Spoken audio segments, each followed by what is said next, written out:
disposición, arrancamos. ¿Cómo estás, Guillermo? Manuela, para Agencia Nova, bienvenido a La Plata.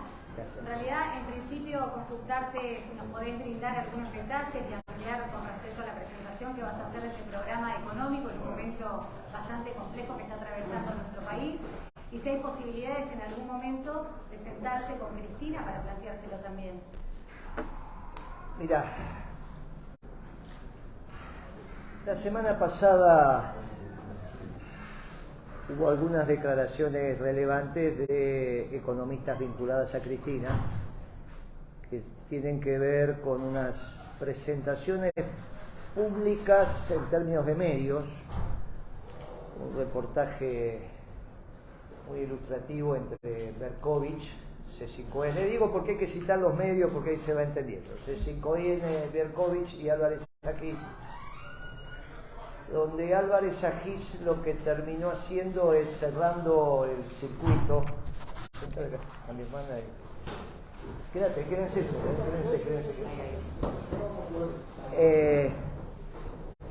Cerrando el circuito de lo que terminó aconteciendo. Buenas tardes y disculpen. Cuando Cristina decidió encarar sus 2 últimos años de gobierno. Ahí nombró un gabinete, estamos hablando de los temas, ahí vino Pablo, si le puedo poner otra silla acá, pones una silla acá, Pablo, se va armando la, por favor.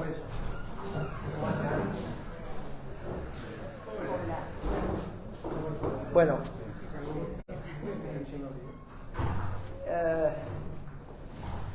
¿cómo fue el gabinete de Cristina en aquel momento? Disculpen las interrupciones, pero ya estamos, más de lo que hay acá. Jefe de gabinete Capitanich, que había trabajado con Cavallo. Cavallo lo había instruido a Capitanich para privatizar el Banco de Formosa en aquellos años de los 90. Y Capitanich, para hacer ese trabajo, contrata al actual gobernador de la provincia de Buenos Aires, que es Axel Kicillof, como técnico. ¿Para qué? Para privatizar el Banco de Formosa.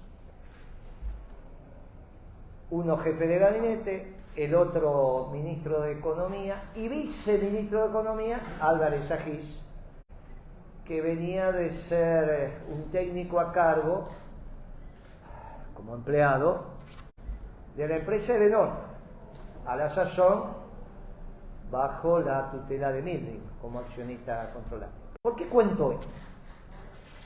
Porque Álvarez Agis, en ese programa de C5N, dice: hay que devaluar, lo mismo que hicieron oportunamente en enero del 14, si bien le echaron la culpa a Aranguren, si ustedes se acordarán, fue una decisión voluntaria de Axel Kicillof, Álvarez Agis y Capitanich. Después se supo la verdad.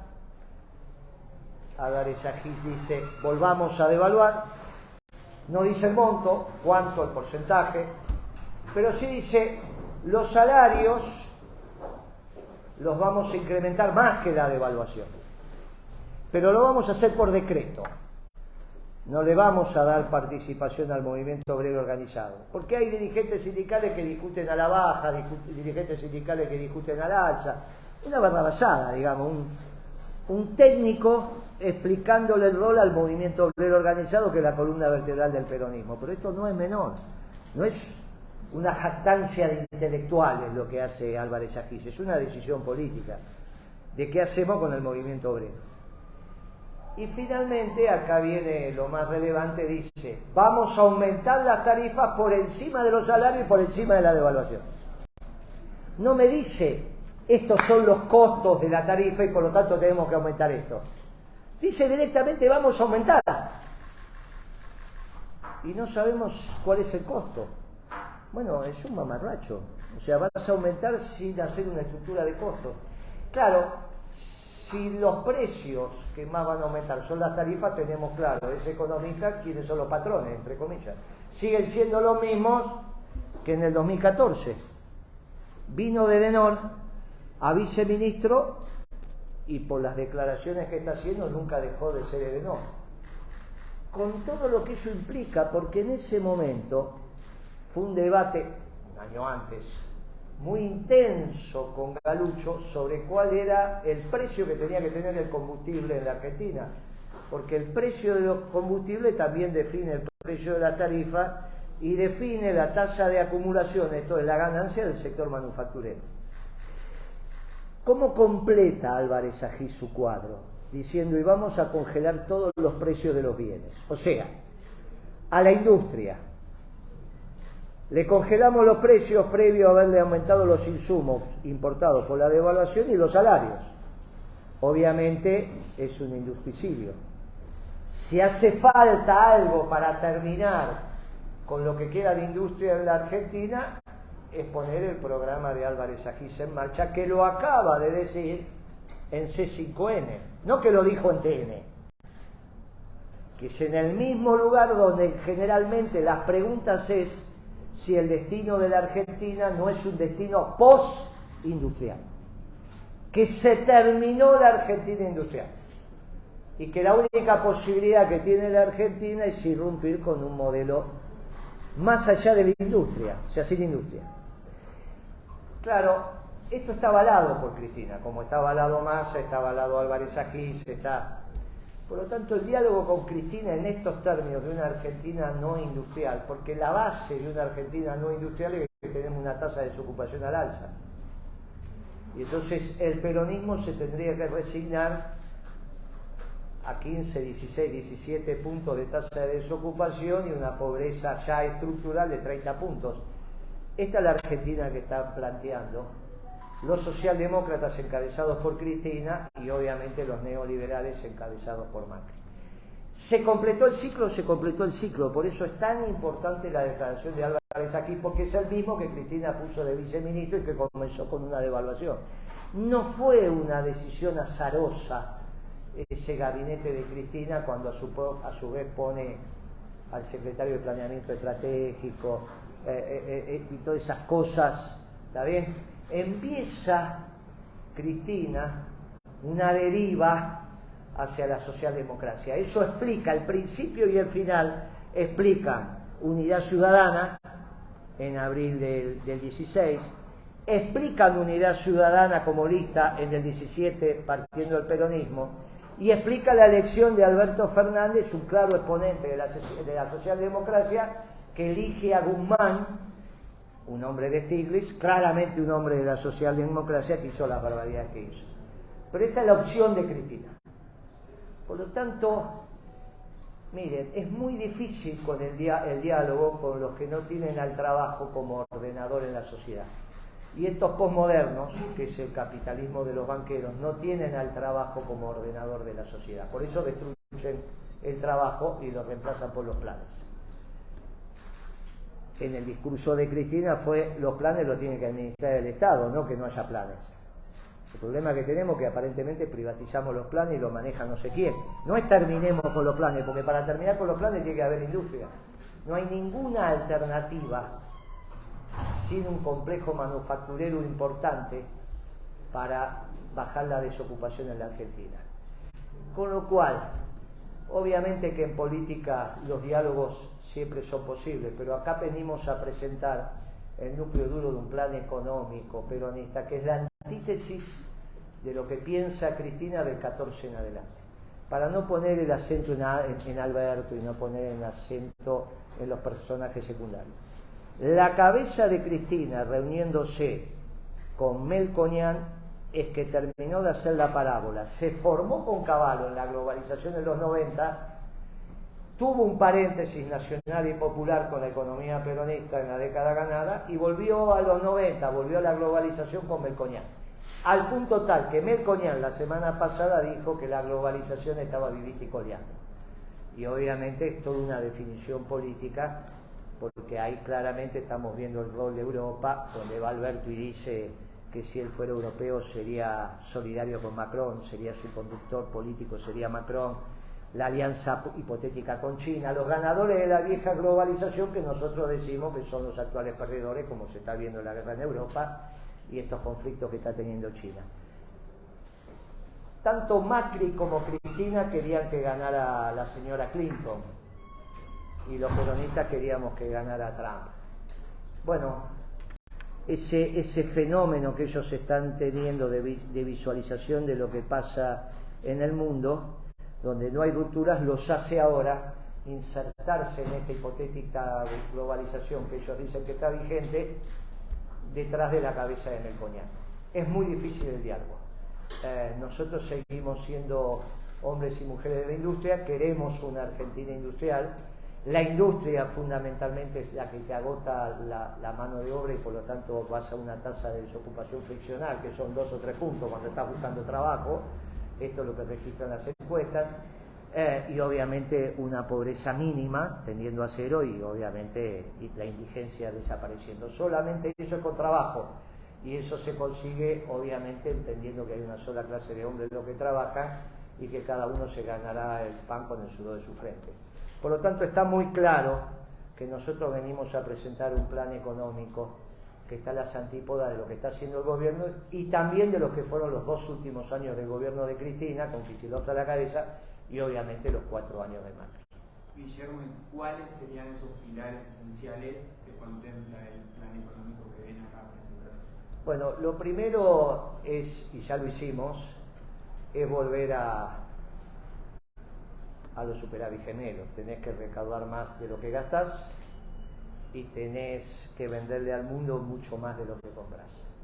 Pero vamos a aprovechar que llegó Pablo para que desarrolle, ya le dejé el punto de los superávit gemelos, cómo se consiguen los superávit gemelos, sobre todo en términos de recaudación y gastos. Cuando vos recaudás más de lo que gastaste, sobran pesos, que es lo que nos pasaba a nosotros. Ahora con pesos vos no pagás la deuda. Por lo tanto te tienen que sobrar dólares también. Esto es venderle al mundo más de lo que compraste. Sobran dólares, te sobran pesos, es simplemente un intercambio en el Banco Central de base monetaria, en este caso circulante, contra reservas y pagar la deuda. Lógicamente que es sencillo hacerlo. Ahora le dejamos a Pablo que con su clásico poder de convencimiento y de pedagógico nos explique cómo llegamos al superávit fiscal primario. Digamos, en absoluta síntesis, porque creo que nos están esperando, ¿no? No, pero, todavía falta.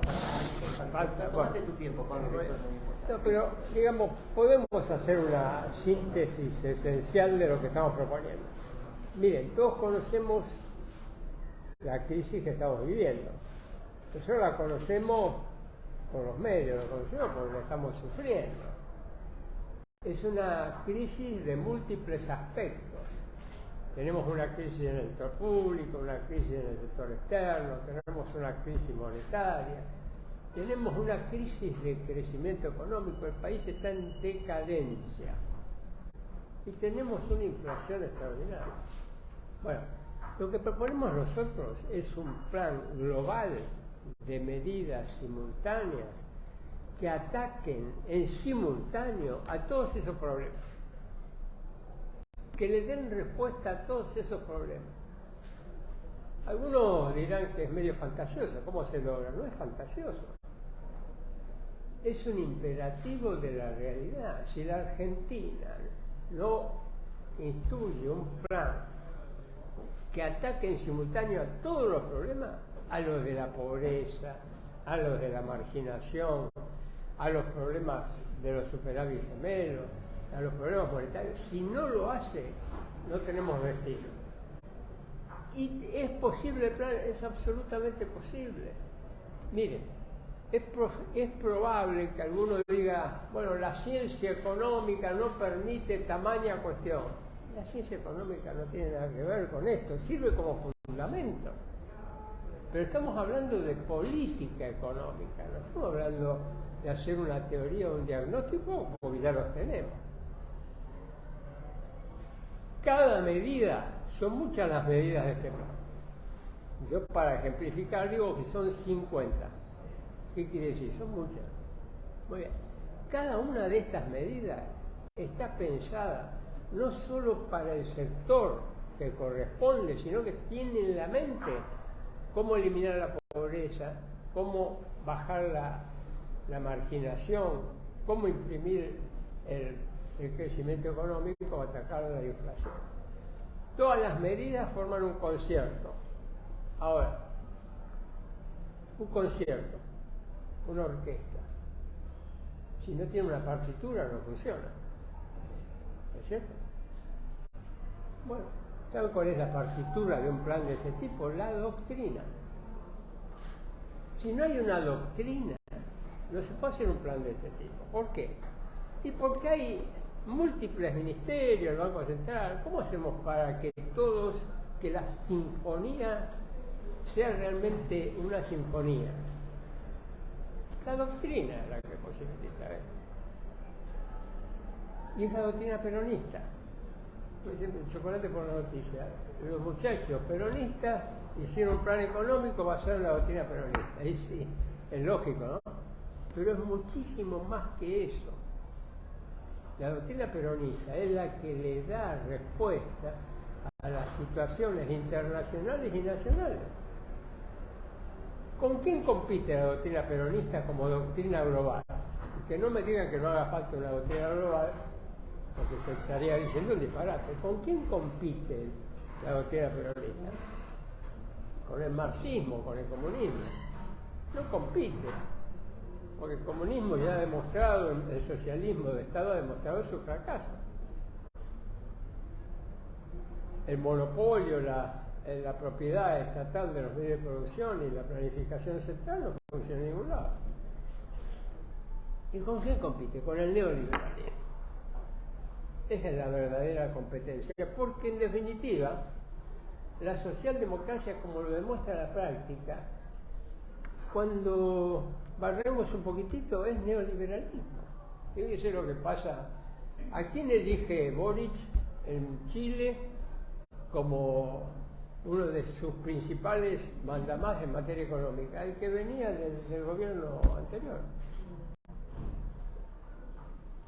Y si ustedes quieren ver todos los casos, lo mismo. Lula también lo eligió, ahora todavía no sabemos, pero ya hizo un primer movimiento Lula, en la misma dirección. Su vicepresidente.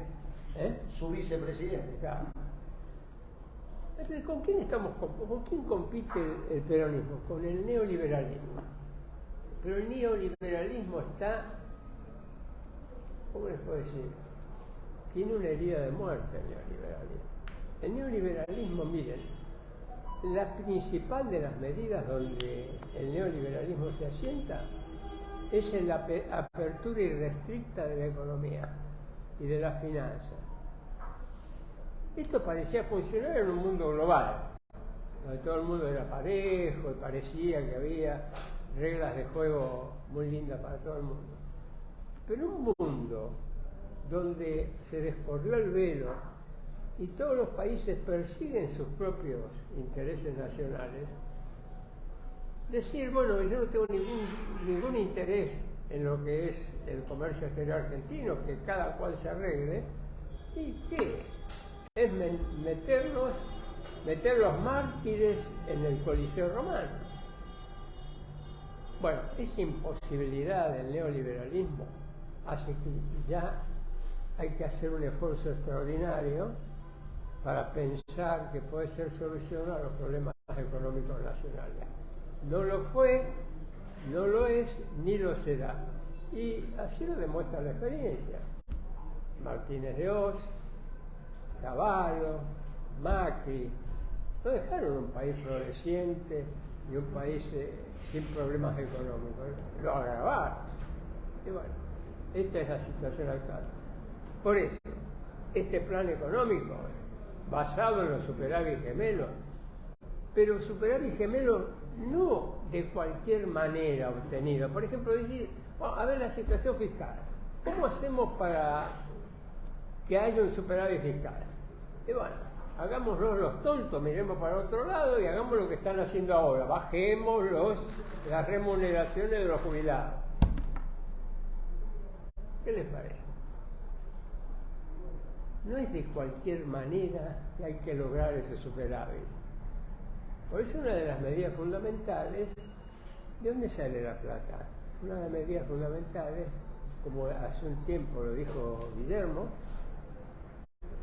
yo tardé en convencerme, ahora estoy absolutamente convencido de eso, Hay dos sectores en la economía argentina que son rentísticos. ¿Qué quiere decir que son rentísticos? Poderosamente rentísticos en la economía.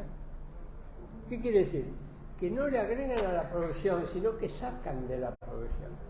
Son los propietarios de la tierra, en el núcleo de la pampa húmeda, y los que explotan el petróleo y el gas, y la minería.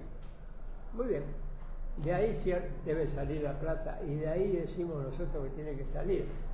En el caso concreto de los propietarios del núcleo de tierra del núcleo de la pampa húmeda, decimos nueva ley de alquileres o de arrendamiento, se baja sustancialmente, simplemente se baja sustancialmente, pero estarían cobrando lo que cobrarían con esa inversión de capital en el extranjero acá. Eso baja fuertemente, igual que vender, digamos, la energía, los costos de producción, baja sustancialmente los costos para el sector agropecuario, para los productores. Y ustedes tienen ahí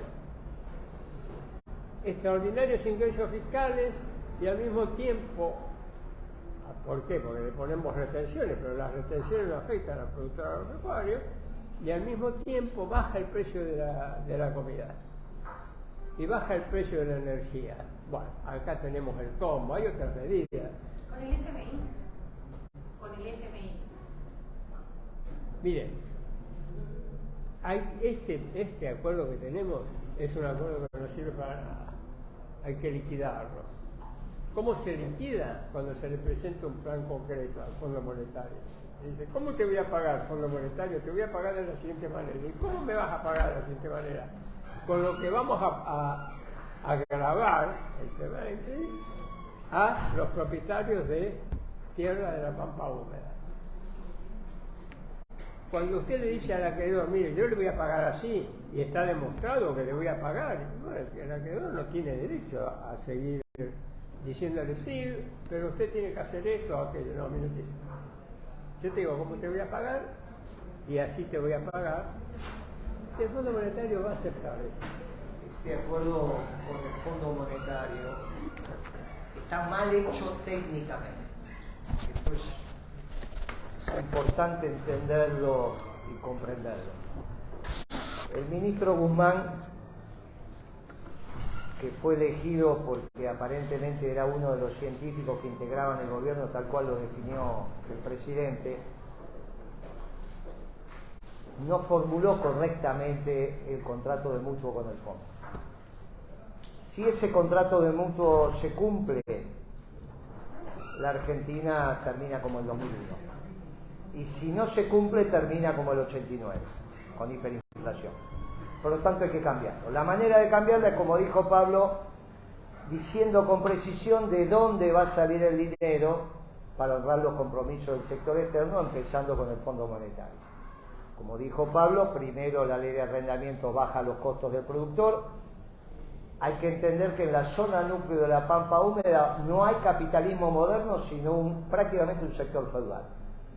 Los dueños de la tierra le dan a los siervos de la gleba, que son los productores, la tierra para que la trabajen, y el siervo de la gleba le daba al señor feudal la mitad de la producción. Bueno, ahora pasa lo mismo. Entre el 40 y el 50% de la producción se llevan los dueños de la tierra. Pero a su vez nosotros somos peronistas, no somos marxistas, no tenemos ningún inconveniente con la propiedad privada.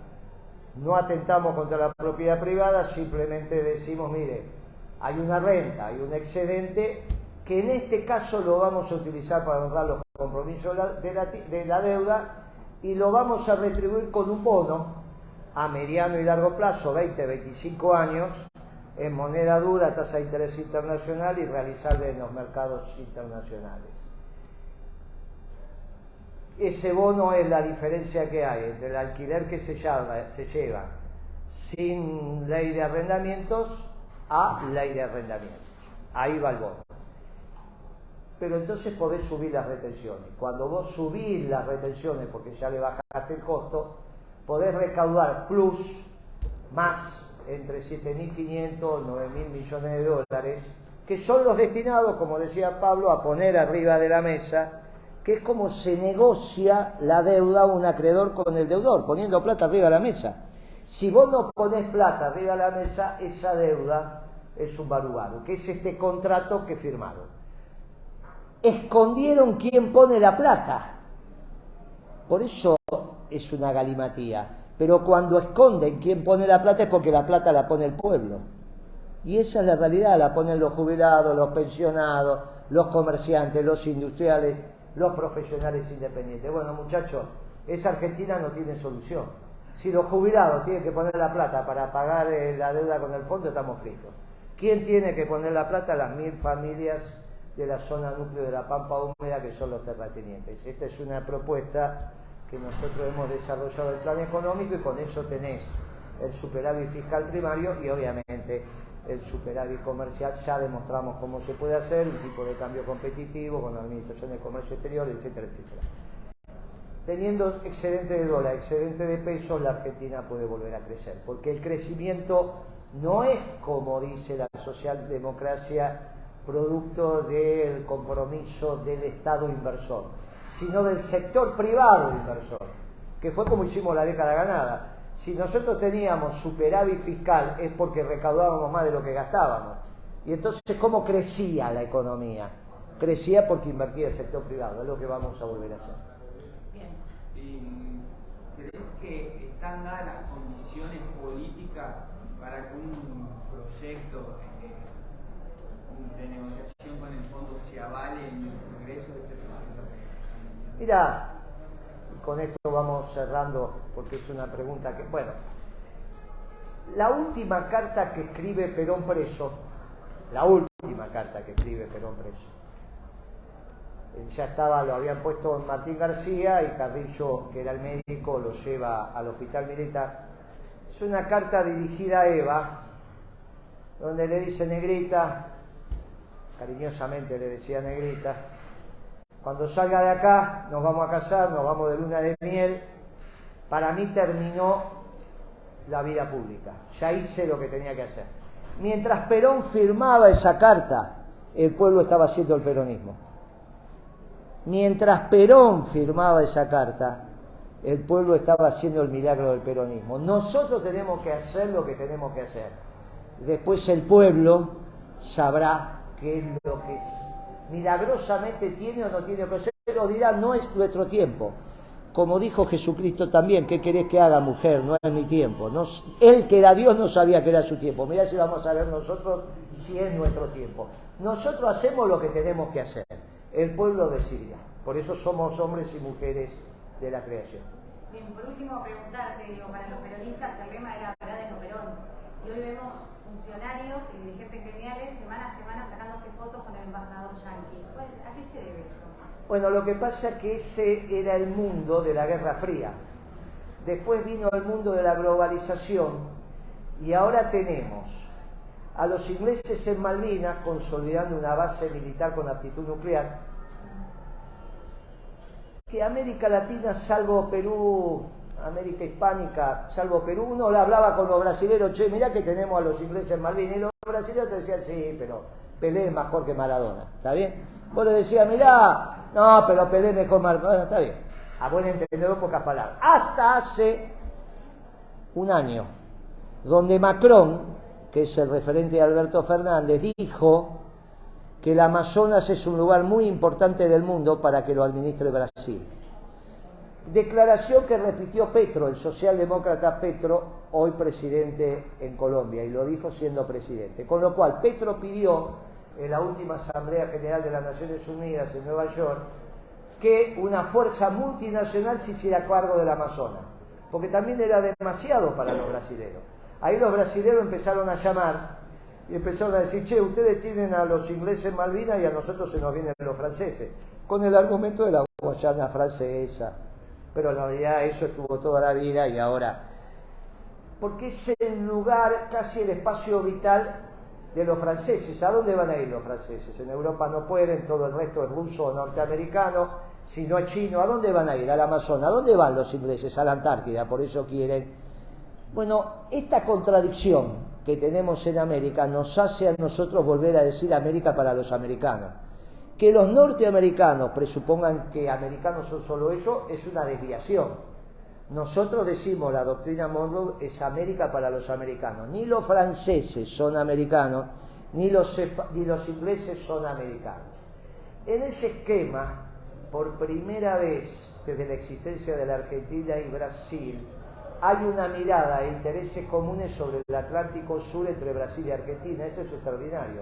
La gesta sanmartiniana, que era el eje Buenos Aires, Lima, Bogotá, Caracas, era rodeando a Brasil, por obvias razones. Pero ahora vuelve a ser la gesta sanmartiniana, en términos sobre todo de integración de la manufactura argentina, pero también hay una mirada común con Brasil sobre el Atlántico por primera vez. Si bien no somos economías complementarias, somos economías competitivas con los brasileños, ellos tienen industria, nosotros también, tienen soja, nosotros también, tienen maíz, nosotros también, tienen carne, nosotros también, y hay una rivalidad, hay un destino común que nos acompaña, que es evitar que vengan los franceses y que los ingleses no devuelvan las Malvinas. Por lo tanto, en América, para los americanos también se sistematiza lo que estamos viendo. Las contradicciones en este mundo tendiendo al nacionalismo también tiene que ver con que los obreros de la industria automotriz mexicana son más trumpistas que los propios, que el gobierno norteamericano, que el gobierno mexicano, porque Trump es el que dijo: México me va a seguir vendiendo autos y los obreros mexicanos ganan lo mismo que los obreros norteamericanos en la industria automotriz. No los chinos, que te venden el auto y te bajan el costo medio salarial. Te lo bajan. Donde llegan los chinos se destruye el salario real. Por eso es un error de esta progresía, es un error garrafal. Por lo tanto, nuestra orientación normal es recuperar América para los americanos en un espacio lógico en América septentrional que tiene que ver con nosotros. Si no puede ser una última muy pequeña, ya que lo tenemos acá en La Plata, una breve síntesis de cómo ve el peronismo hoy acá en La Plata. No, pero eso se lo dejo a los compañeros de La Plata. Me parece que sería un error, pero lo van a desarrollar. Mire, esto es muy sencillo. Nosotros estamos dentro del peronismo, no hay duda. Empezamos y terminamos nuestros actos, o al menos los terminamos cantando la marcha y con mucho orgullo, pero no somos el partido justicialista que está intrusado por un socialdemócrata. Si algunos compañeros piensan que el partido justicialista, conducido por un socialdemócrata, va a ser el partido como herramienta electoral del movimiento peronista, bueno, es un problema de tiempo. Nosotros ya nos dimos cuenta que no y venimos a ofertar principios y valores como herramienta electoral del peronismo. Pero yo vi muchos dirigentes del peronismo platense, los vi porque nos conocemos. Quizás es un problema de tiempo. Viste que la toma de conciencia va llevando su tiempo, pero yo creo que a la larga el peronismo es la única solución, y en estas elecciones alguien tiene que defender la doctrina peronista como iluminación de los pueblos del mundo, no solo del pueblo platense o del pueblo bonaerense o del pueblo argentino. Y para eso estamos nosotros. Ahora, no nacimos para ser candidatos ni presidentes. Si aparecen otros compañeros peronistas, nos vamos a poner claramente de acuerdo. Y el pueblo va escribiendo su historia. El gobierno acaba nuevamente de tomar una decisión para aumentar el aceite, los huevos, el pollo, con este dólar soja. Está claro que podríamos hacer un debate ideológico, y si sos socialdemócrata no podés ser peronista. Ahora, si le aumentás la comida al pueblo argentino, no sos peronista, sos Macri. Muchas gracias. Hasta luego.